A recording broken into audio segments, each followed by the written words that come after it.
Welcome to Convent number 2. This is my bonus and repeat lesson. I'm going to try to do this on Instagram as well as soon as this phone fixes itself. So before we go, just want you guys to know it's basically a rehashing of everything I just did. So it won't be longer than like 5 or 10 minutes. Hopefully this will work this time. No guarantees. But all it has to do is be long enough for Instagram to be able to get it on IGTV. Jesus.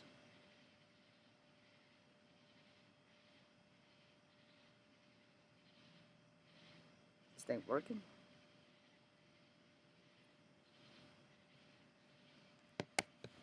Okay. Now it's not lagging. Instagram. So I posted a video on my Facebook. Damn it. Live paused. I hate technology. I swear to God, I hate technology. Come on. Come on. Alright, Instagram. This probably won't be longer than 5 minutes. I'm going to rehash everything that I just did on the first video that you guys didn't get to see because of the fact that for some reason my phone is not really working well tonight in tech. I did do it live on Facebook, so if you're on my Instagram, you can go to my Facebook. It's pretty much the same name. I have the Scarlet Spider suit on. I'm being choked by the Kingpin. And thanks, by the way, to the guy playing the Kingpin that chokes the dog crap out of me. But anyway, I'm going to talk about conventional and standard weapons and the usage of them, as well as do a martial art demo. So we're going to start with standard first, and then go into conventional. And if you are a martial artist, you should know this martial arts 101. You don't have to be a master of weapons, but it doesn't hurt to have a little knowledge of weapons because you never know what situation you will find yourself in. This is Mulan's Chinese broadsword. It's flimsy for a reason. Don't ask me. I just bought the damn thing. So anyway, so your sword techniques, you're not going to be doing a lot of what I'm about to show you, which is this. Because nowhere in the history of combat is that actually really something that's probably happened in my lifetime. Maybe back in the past, but I'm not Chinese. Alright, so I wouldn't know, but I also wouldn't really confront it. But for the sake of argument, in real life, and in the present day, you are never going to come up against somebody, and both of you guys are going to break down into this stance, and then start doing this shit. Plus, there's a good chance that you could take off your own arm. And being that we are practicing at nighttime, I strongly advise you to not do this shit in the nighttime. So we have the broadsword. I call it Mulan. Feel free to join in. Go. So we're going to do attack. Hey.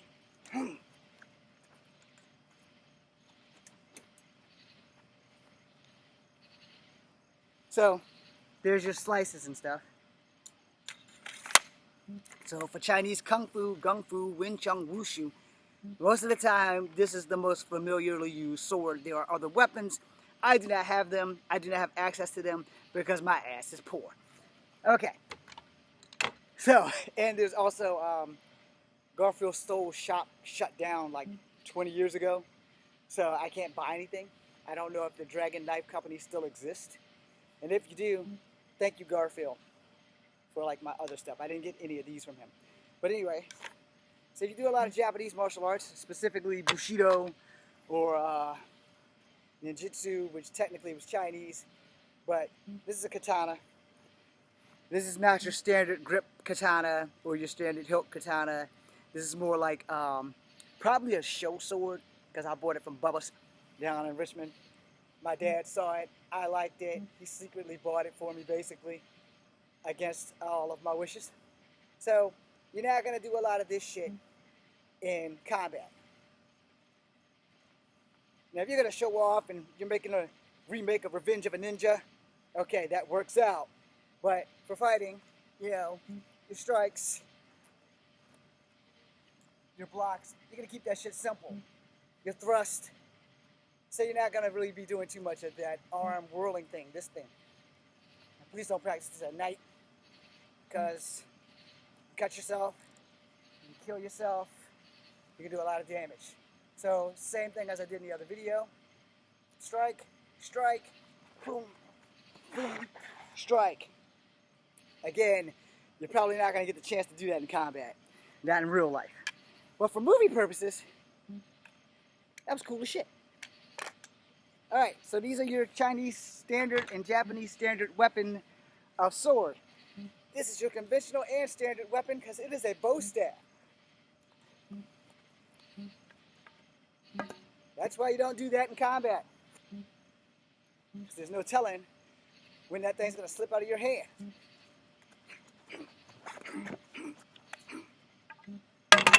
Case in point, twice, live. By the way, that didn't happen in the other video.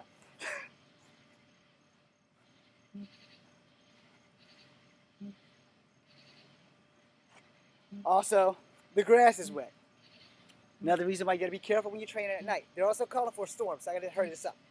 So, strikes, block, block, block, block, strike, strike, boom, boom, boom. Almost slipped because the grass is wet. Recovery.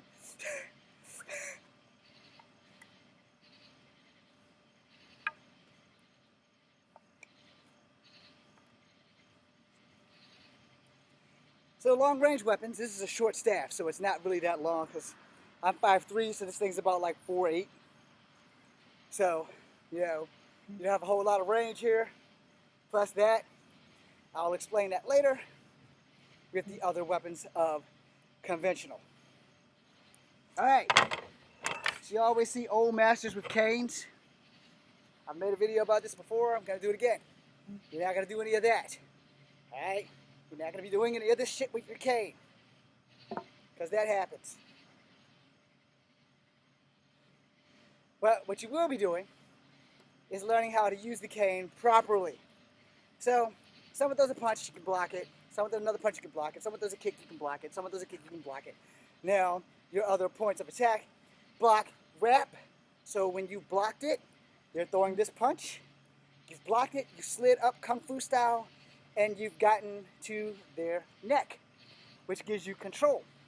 You're pulling them towards you, so it'd be like this. Since you're doing Kung Fu, you're going to be on the outside. Boom, knee. Other side, boom, knee. If you don't want to use a knee or you don't have that kind of range of motion, when you pull, elbow. So, same thing, on this side, elbow. Now, you're going to keep the cane between you and your opponent so that your opponent doesn't really have an option of getting away from it. But in the event that he does, he's probably going to push you here. So you want to get him as far away from you as possible by pulling and striking. Now, this is wrapped around his neck, so he's not really going to be in control of where he goes. You're in control of that. So when you pull him, you got two ways. If you decide to pull this way, forearm, elbow, or first knee, or the knee with power. Those are your strikes that you should use. Now, if he throws a kick and you sweep, like you block his kick, okay, let me do it right. He's throwing this front round kick that way. Your job is to block that kick and sweep his foot with your cane. So you would be sweeping his standing leg while you're blocking this one. Sweep his standing leg as he goes down, go down with him. Knee anywhere down the central line. Specifically this area. Now the thing about the cane is also you can hook them anywhere. You know, he throws a kick and you hook him, or you block and you hook him, you know, or he throws a punch, you block and then you hook him. This hook on the end is something that you can use in your defensive and your offensive. It just depends on who teaches you what. You're not going to do that. You're not going to do this. There's no need for that. You see what just happened? Not the fact that I just also dropped the damn thing. You're going to use it in a basic mold. You know, boom, boom. Those are your high blocks. Well, technically, they're your middle blocks. If you're as short as me, they're your high blocks. But that's a real high block. That's a real high block. Middle block, middle block. Now, your low block can be tricky because you can do it this way or you can do it this way. If you're going to do it this way, you might as well hook him. But if you can't do it that way because of where the stick is positioned in your hand, block and then bring it up. Your primary target, when you do that, he's throwing a kick. You're going to hit him in the outside of the shin. Well, technically it's the inside. And then you're going to go up the leg into the crotch area or the gut. You know, I'm not going to tell you to hit him somewhere that you can't do damage to this person because they're fixing on doing damage to you. And that's the one thing you have to remember about in any fight. The person on the other end, unless it's a controlled environment or a sporting event, is going to hit you with bad intentions. So your job is to hit him or her, if you're a woman, with bad intentions. This whirling shit, exercise, because that happens. Especially if you lose your grip. You lose your grip, that's it. Now you see how I got this hooked on my arm? That's for like speed strikes. It's also when you screw up and it's hooked, you're going to need to know how to defend yourself when you hook yourself. Yes, you can hook yourself with the cane while fighting, which is why you want to keep it simple. Block, block, block, block. Block, block. This thing here is a good and bad thing at the same time. Alright, just remember that. Oh, because I'm almost 50, I need a cane. No, I had a hip replacement. And this is the cane I use. Alright, so now for your last conventional weapon. This is a hockey stick. Any Ninja Turtle fans? Casey Jones? Castle Payne 101? Alright, so your hockey stick can be used as the majestic spear, as the pike, as the kwando, and there'll be none of this shit.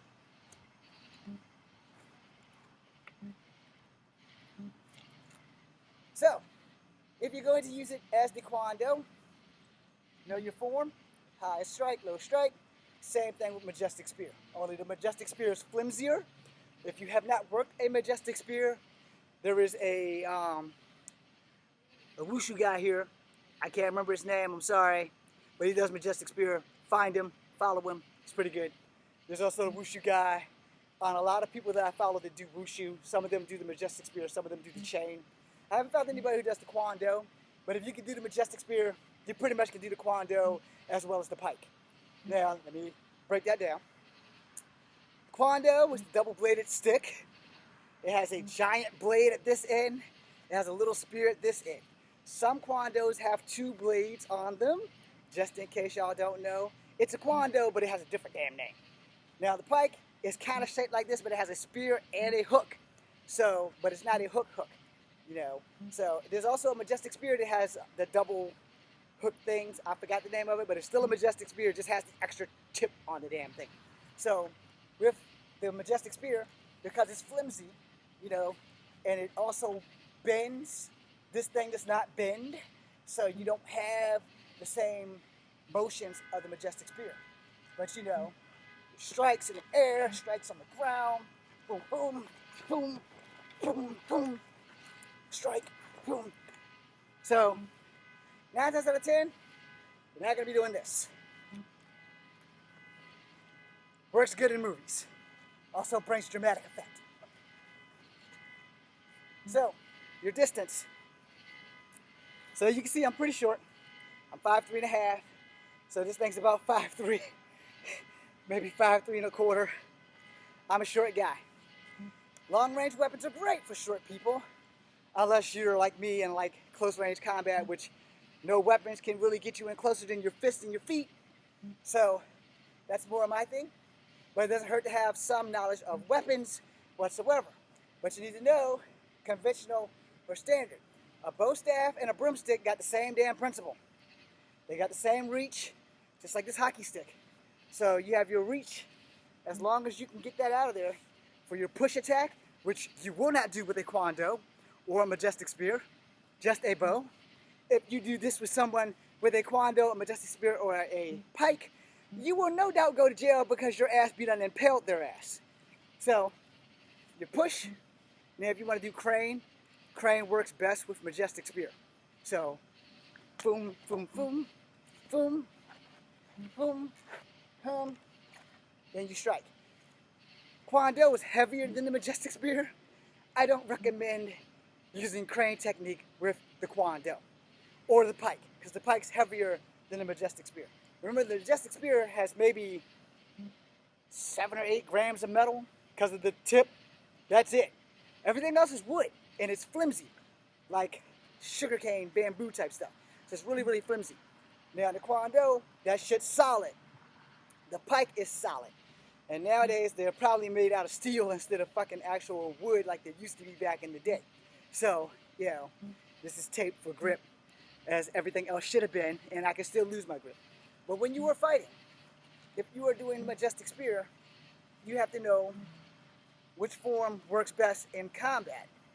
So if you do wushu, your ass already knows. I'm just wasting my breath with you, so you can probably go somewhere else. But like if you're doing traditional karate or whatever, although the majestic spear is not for karate, they use a different type of spear. They have the one that's hooked like the sai. So, you know, it's basically the same movement. The thing about martial arts is that all the movements are related, they're just named differently. Like my tornado kick, when I started taking Kempo, it was called the hurricane kick. This thing. So, that was a little off. So, your sequence attack. Smack, kick, push off. Alright? Well, pretty much once you smack them with this damn hockey stick, you can just push off. Just keep that shit basic. You don't even have to use your damn feet. Or you can be dirty, because it's got a hook on it. You know, jab to the gut, get it between their feet, and yoke it back. With the Kwon-Do, you will impale someone. With the pike, you will impale someone. So you don't practice those moves with those two specific weapons. But with the bow stab, it's going to be kind of hard to hook their feet. So you kind of got to figure that shit out. So with the bow stab, when you go in between their legs, knock their knees. That would look more like boom, boom. So that way they can buckle. Once they buckle, you can get the stick in far enough. You can do it this way and grab the power foot or the standing leg, or you can do it this way and break the damn leg. So we don't want that, all right? As much as I love martial arts, I don't want to teach you something that's exceptionally violent, because I did not get into martial arts to be exceptionally violent. I got into martial arts so I could be a better street fighter, all right? And that's like long in my past and long gone from now. I haven't had a good street fight since I was 15 years old. So, therefore, they no longer count. But as for martial arts, it is my life, and you have to learn how to adapt. I tell this to everyone that I talk to or that I teach anything to. The best way to learn a martial art is to find a school, not just credible, but a teacher that's going to invest in you and make sure that you're getting it. So if you like are the weakest guy in the class for like katas, they'll put more time into you so that you'll learn katas. I am not a kata guy. I suck at katas. You have no idea how many push-ups I did in the inner stairway because I couldn't do katas. But when it came to sparring, no one really wanted to bother me. Like I said, I've beaten some black belts. Anyway, back to what we're here for. As a conventional weapon, not a standard weapon, this hockey stick has a couple of more options that the pike, the spear, and the goddamn Kwon-Do does not have. First, don't think for a minute that you can't hurt somebody severely with a wooden weapon, because you can. That's not why you're here. You're here to know that you can use this as a weapon versus, I'm going to be Casey Jones for the day and I'm just going to beat people up with a hockey stick. No, this can be considered a very dangerous weapon in the right hands. As a martial artist, anything that you put in your hands becomes a part of your skill set. So everything you touch, if taught properly, you should be able to use as a weapon.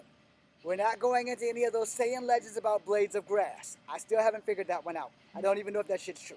But I do know that there has been a few stories out of China about somebody whooping somebody's ass with a blade of glass. That goes way back before I even heard of Instagram and all that shit. I'm still trying to figure that out because I'm like, okay, glass is really, really flimsy. Anyway, so you have this distance. Here so you can get a better look. Again, I'm short.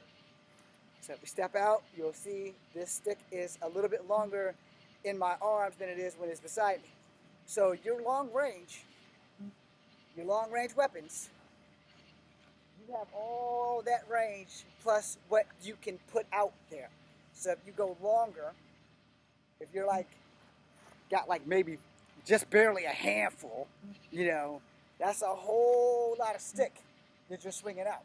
So if you're swinging this way, you know, if you're going to do the Kwon-Do form or the majestic spear, I prefer you do the majestic spear because you get to work more at the base and the bottom versus Kwon-Do where you have to be more in the middle versus pike, which you can still be at the base at the bottom because some pikes have the little spike at the bottom too. So you have to be careful what weapon you choose to do But when you're practicing with something that is conventional, because this is conventional, this is not standard. Standard would actually be the majestic spear of the pike. You have to learn your range. Now, if you're fighting more than one opponent, this would be helpful. So if you boot hit this guy, and he's over there, but someone's coming from this side, boom, boom, take it back. Boom, boom. You know, you can get him with that. Now, as you all know, if you're new here to my Instagram, I had a hip replacement. So I am no longer legally allowed to do wushu on any level whatsoever. You know, they don't want me doing jumping spin kicks. Yes, you can do a jumping spin kick with this. Let's pray that I don't hit the computer. Let's pray that I don't hit the cell phone. So, here we go. I got to go into a sequence though, because it's been a while. Yeah, so, boom. You know, I don't believe in the jump and spin kick in combat. I only believe in it for movies. Same thing with tornado kick, because when you're here and your back's to the wall, you're struck. So somebody, if they're close range and they got on you, they got past this swing, and they ducked your kick, the move that I just did. So if I swing this and I miss again, my back's coming to me, and if I don't get this thing around fast enough, I'm going this way. Because the person who avoided the block, avoided the strike, boom, their next move is going to cluck me in the back of the head. Because it's what I would do if someone was swinging a damn stick at me and I couldn't get away, or I couldn't put my blocks up fast enough. And sometimes a dodge is better than a block. Because if you can evade, like if I swing this bitch and you're at this end and you sidestep and it just goes by you, I've put myself at your mercy unless I'm fast enough to recover. So if I don't do one of these or this and recover with a kick or something, I'm pretty much your target. So you get away from that, I better be able to do this, or I better be able to follow through with a kick. So it should probably look like this. Boom, boom. Understand? Because if you get by this shit, and I'm not physically in the shape to hit you after you get by it, I'm going to the hospital. Because whoever I'm fighting is more than likely not just going to stand there and let me recover. You know? So you have to understand, when you swing your weapon needs to be precise at your target. If your target misses, you need to be able to come back. You do boom, boom, you need to bring this shit back. And if you can't, you need to be ready with something else. So, as I end this for you here on Instagram, 2 things I want to say before I go. First, even though I just did a whole entire weapons fiasco, I want you to say that I'm going to be honest with you 1,000%. I will never take a weapon to a fight because you don't know what the other person knows. And if you're not really profound with weaponry and you take a bow staff or nunchucks or any martial art weapon to a fight and it gets taken from you, it's kind of your fault. So my saying is simple. A weapon is an advantage that can be taken from you at any time. So don't bring a weapon to a fight. The only weapon you will ever need is this bitch right here and the knowledge that you have attained while going to school, doing horse fist, blocks, and counters. All right? Now, the second thing I have to say is, you know, one, before you even pick up any of this stuff, please make sure you have some martial art training on some level or another. Because if you don't, things can go wrong and you can get hurt really, really bad. So we don't want that on my conscience, and you don't want that because you don't want to be in the hospital because you saw something and decided, hey, I can do that. No, you cannot. I've been training in martial arts since I was 7 years old. I'll be 47 in a matter of days. So you have to really focus yourself and learn. So please go to a martial arts school before you try anything that you've seen here tonight. Please. Like I said, I've been doing this since I was 7 years old.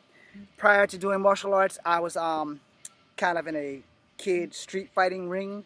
So, you know, back in the 80s and stuff, that wasn't really a bad thing. But now, you know, that's like child abuse. But for the record, you know, we all need to understand martial arts before you jump into it. And I'm going to give you the final secret of some things that a lot of martial artists don't teach you. I'm going to get a lot of shit for what I'm about to say, so let me apologize now. You can believe what you want. I'm going to tell you the truth as I see it. Alright, so for the most part, before you learned martial arts, one or every one of you watching has probably watched Power Rangers and jumped outside and ran up a wall and started doing the shit that you see. But you don't know martial arts. Incorrect. Martial arts is in everyone's DNA. You go to the senseis, the sifus, the shidoshis to unlock your potential. They teach you what they can teach you, and then you become a sensei, a sifu, a shidoshi, and then you teach people what you can teach them. But every time your lineage teaches someone else, they change up because their body doesn't work like your body. So that means they have to adapt to what you taught them for their body to work. And the person that they're teaching's body will work. That's why certain moves look totally different than everything else. I'm not allowed to do reverse tornado kicks because it requires this hip to pop way out, and I'm no longer allowed to do that. And my other hip is like almost shredded, so I have to be exceptionally careful on that. I'm not allowed to do the wushu or the kung fu from Shaolin, the tornado kick drop where you land on your thigh with this leg extended. You guys know what it is, and if not, there's a very beautiful girl, god damn it, I can't pronounce her name because she's Chinese. She does it in Women of Wushu, so go follow that page because that will show you some of the things I'm talking about. I'm not allowed to do the suicide dive. That's where you bust the front flip and land on your back. So just think it's called something else. I'm also not allowed to do the Shaolin layback. I'm not allowed to do the kip up anymore because of my hip. So it's actually used to be called the kick up, but now somehow or another some fella named Kip changed it all around. So to hell with you, Kip. It originally was the kick up, and now it's the kip up. I have no idea when that happened. But anyway, certain martial arts I'm no longer allowed to do. And for the record, once I find all my old videos, I'm going to make clips and put them up on YouTube. Because I have a chain video that I just found, so I got to work on that.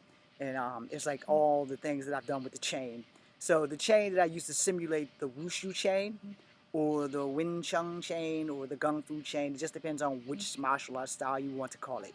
But for the record, you know, you have to be very careful when doing any martial art. And that includes wrestling. That includes wrestling. Yes, wrestling is a martial art. You might not want to believe it, but it is. So as I go out, and I want to thank you guys for watching. You can find me on Kung Fu Havoc #2 if this isn't a good enough platform. For the first video, by the way, you will have to go to Kung Fu Havoc #2 because a lot of you here on Instagram are not on my Facebook. And I don't know how to reverse engineer this thing so that it goes from Facebook to Instagram. I don't know why I can go from Instagram to Facebook, but I can't go the other way. So go to Convent and Standard, you'll see the other stuff that I did with this crap, which is basically a rendition of what I just did, only probably more talking, because it's like 5 minutes. But thanks for watching. I hope you guys like it. I want to do more in the daytime. I'm probably going to do some more Scarlet Spider stuff. Hopefully tomorrow I plan on filming some Scarlet Spider stuff. I will probably come live here when I do that, unless it's raining. If it's raining, I won't do it. So I have to go on the side. I have to shave my face. I have to change my batteries for my camera and charge them up. And that's pretty much it. Thank you guys. Have a great weekend. Be seeing you.